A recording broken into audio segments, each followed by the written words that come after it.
அனைவருக்கும் வணக்கம்.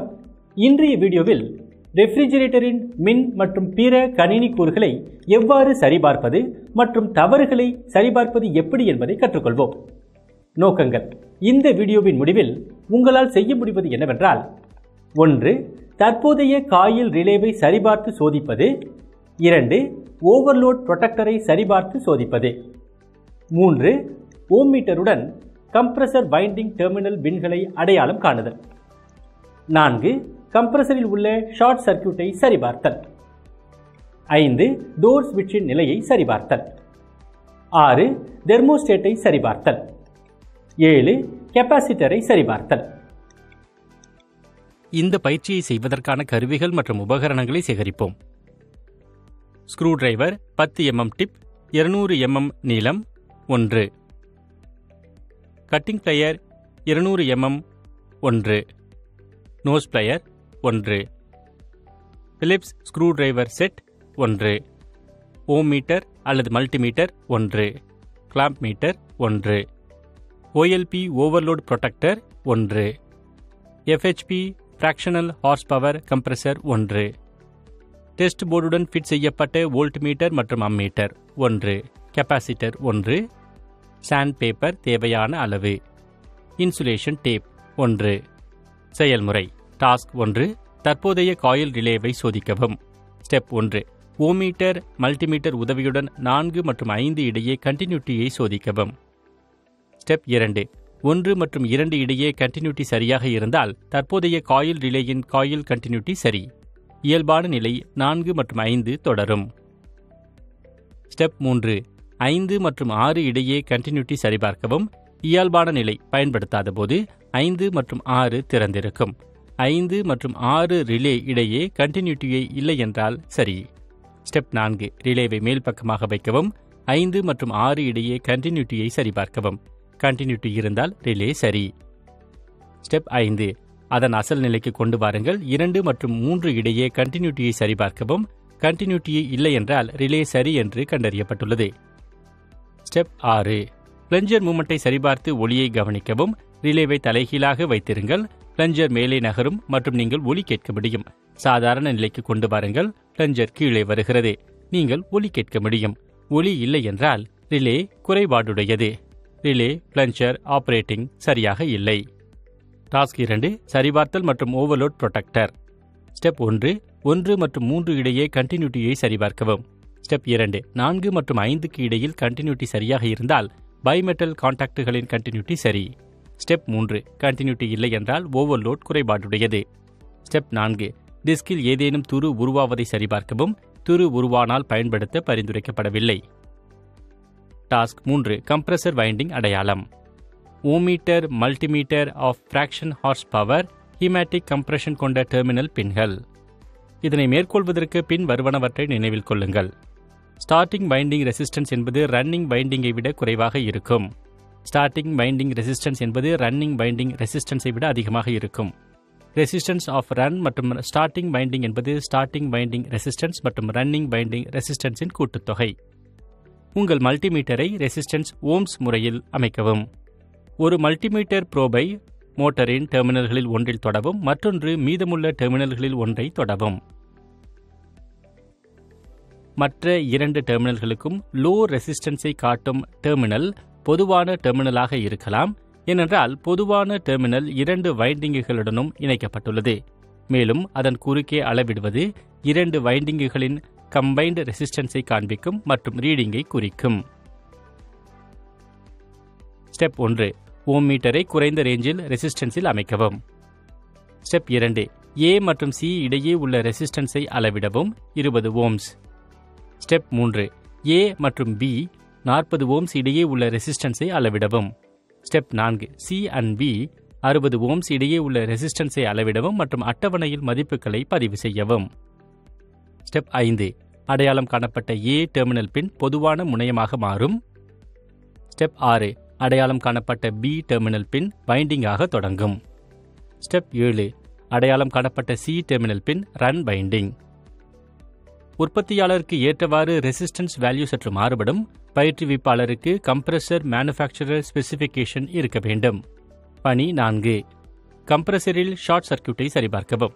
ஸ்டெப் 1 பொருத்தமான வரம்பில் மல்டிமீட்டரை ரெசிஸ்டன்ஸ் மோடுக்கு அமைக்கவும். ஸ்டெப் 2 கம்ப்ரஸர் டெர்மினலில் A ப்ரோபை வைக்கவும். ஸ்டெப் 3 கம்ப்ரஸர் மெட்டல் கேசிங்கில் B ப்ரோப் வைக்கவும். ஸ்டெப் 4 கண்டினியூட்டியை சரிபார்க்கவும். கண்டினியூட்டி இருந்தால் compressor grounded. Step 5 continuity compressor இல்லை என்றால் கிரவுண்டட் ஆகவில்லை. டாஸ்க் 5 டோர் ஸ்விட்சின் நிலையை சரிபார்க்கவும். ஸ்டெப் 1 ரெஃப்ரிஜிரேட்டரை ஆன் செய்யவும். ஸ்டெப் 2 ரெஃப்ரிஜிரேட்டரின் கதவை திறந்து கேபினட் பல்பின் நிலையை சரிபார்க்கவும். அது ஒளிர வேண்டும். ஸ்டெப் 3 அது இல்லையென்றால் விளக்கை சரிபார்க்கவும். ஸ்டெப் 4 பல்ப் இணைக்கப்பட்டிருந்தால் ரெஃப்ரிஜிரேட்டரில் உள்ள விளக்கை மாற்றி சரிபார்க்கவும். ஸ்டெப் 5 இன்னும் பல்ப் ஒளிரவில்லை. பின்னர் ரெஃப்ரிஜிரேட்டரை அணைத்துவிட்டு டோர் ஸ்விட்சை அகற்றி வயர்களை துண்டிக்கவும். குறிப்பு துண்டிக்கப்பட்ட அனைத்து இணைப்புகளையும் குறிக்கவும். ஸ்டெப் 6 மல்டிமீட்டர் அல்லது டெஸ்ட் லேம்ப் ஆன் மற்றும் ஆஃப் நிலையில் உள்ள ஸ்விட்சில் கண்டினியூட்டியை சரிபார்க்கவும். ஸ்டெப் 7 பல்ப் ஹோல்டர் கம்பிகளை சரிபார்க்கவும். ஸ்டெப் 8 ஸ்விட்ச் குறைபாடு இருந்தால் அதை மாற்றி வயர்களை இணைக்கவும். தேவைப்பட்டால் உப்பு மற்றும் ஐஸ் கட்டிகளை அவ்வப்போது சேர்க்கவும். சரியான வெப்பநிலையை பெறுவதற்கு இன்சுலேட்டட் கண்டெய்னரில் இருந்து உப்பு நீரை அவ்வப்போது எடுக்கவும். முன்னெச்சரிக்கை தெர்மல் பல்பை கையாளும் போது கேபிலரியை கூர்மையாக வளைக்காதீர்கள், ஏனெனில் அது உடைந்து போகலாம். டாஸ்க் 6 தெர்மோஸ்டாட்டில் ஒரு சோதனையை மேற்கொள்ளுங்கள். ஸ்டெப் 1 ஐஸ் கட்டுகளை நசுக்கி இன்சுலேட்டட் கண்டெய்னரில் வைக்கவும். ஸ்டெப் 2 நொறுக்கப்பட்ட ஐஸ் கட்டிகளுடன் சிறிது உப்பு கலக்கவும். ஸ்டெப் 3 கண்டெய்னருக்குள் ஒரு தெர்மோமீட்டரை செருகவும். ஸ்டெப் 4 ஒரு தெர்மோஸ்டாட்டை எடுத்து மின் தொடர்பு பாயிண்ட்களை சரிபார்க்கவும். தேவைப்பட்டால் சிறிய சாண்ட் பேப்பருடன் கான்டாக்ட் பாயிண்ட்களை சுத்தம் செய்யவும். ஸ்டெப் 5 தெர்மோஸ்டாட்டுடன் 2 வயர் லீடுகளை இணைக்கவும். ஸ்டெப் 6 தெர்மோஸ்டாட்டுடன் சீரீஸ் விளக்கை இணைக்கவும். ஸ்டெப் 7 மற்ற எண்ட் வயர் லீடுகளை 2 பின் பிளக்குகளுடன் இணைத்து அதை டெஸ்ட் போர்டில் செருகி ஆன் செய்யவும்.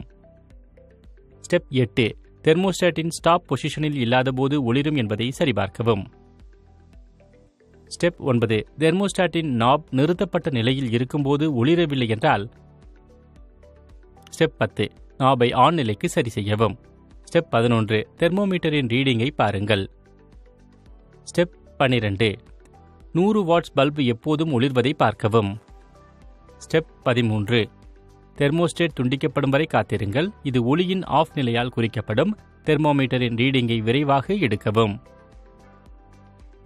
ஸ்டெப் 14 ஐஸ் கியூப்ஸில் இருந்து தெர்மல் பல்பை அகற்றவும். ஸ்டெப் 15 தெர்மல் பல்பை கையால் பிடித்து 100 வாட்ஸ் பல்ப் ஒளிரும் நிலையில் தெர்மோஸ்டேட் வெட்டப்படும் போது அதை சூடாக்கவும். ஸ்டெப் 16 3 வெவ்வேறு அளவீடுகளுக்கான வெப்பநிலைகளை கவனமாக கவனித்து அட்டவணையில் பதிவு செய்யவும். சிங்கிள் மற்றும் டியூயல் டோர் ரெஃப்ரிஜிரேட்டர் சிஸ்டமில் தெர்மோஸ்டேட் என்பது இருக்கும். 3 மற்றும் 4 டோர் ரெஃப்ரிஜிரேட்டர் சிஸ்டமில் தெர்மிஸ்டர் என்பது பிசிபி போர்டில் இருக்கும். முதலில் கண்களால் பார்த்து பிசிபியில் ஏதாவது சேதம் அல்லது பர்ன் மார்க்ஸ், நிற மாற்றம் அல்லது கரோஷன் இருக்கிறதா என்று சோதியுங்கள். பின்னர் சேதமடைந்த பொருட்கள், கனெக்டர்கள் மற்றும் சோல்டர் ஜாயிண்ட்களை தளர்வாக இருக்கிறதா என்பதை சோதியுங்கள். டாஸ்க் 7 கெப்பாசிட்டரை சரிபார்க்கவும். எச்சரிக்கை கெப்பாசிட்டரின் டெர்மினல்களில் விரல்களை வைக்க வேண்டாம். இது சார்ஜ் ஆகி அதிர்ச்சியை கொடுக்கலாம். கையாளுவதற்கு முன் அதை ஒரு தனிமைப்படுத்தப்பட்ட வயர் மூலமாக இன்சுலேட் செய்யவும். ஸ்டெப் 1 சோதனைக்காக கெப்பாசிட்டரை அகற்றவும். ஸ்டெப் 2 கெப்பாசிட்டரை டெஸ்ட் சர்க்யூட் கெப்பாசிட்டரை இணைக்கவும். ஸ்டெப் 3 காட்டப்பட்டுள்ளபடி சர்க்யூட்டில் உள்ள ஃபியூஸை சரிபார்க்கவும். ஸ்டெப் 4 சர்க்யூட் பிளக்கை ஆன் செய்யவும். கெப்பாசிட்டர் சார்ஜ் ஆகவில்லை என்றால் அது தீப்பொறியாகாது. இது ஒரு ஓபன் சுற்று என்பதை குறிக்கிறது. கெப்பாசிட்டரானது டெஸ்டரின் டெர்மினல்களுடன் இணைக்கப்பட்டுள்ளது. ஸ்டெப் 5 சார்ஜிங் சுவிட்சை B 1 அல்லது 2 வினாடிகள் அழுத்தவும். ஸ்டெப் 6 சர்க்யூட் பிளக்கை அணைக்கவும். ஸ்டெப் 7 Bயில் திறந்திருக்கும் சுவிட்ச் ஷார்ட்டிங் சுவிட்சை C தொடவும். கெப்பாசிட்டர் நன்றாக இருந்தால் சுவிட்சில் தீப்பொறி.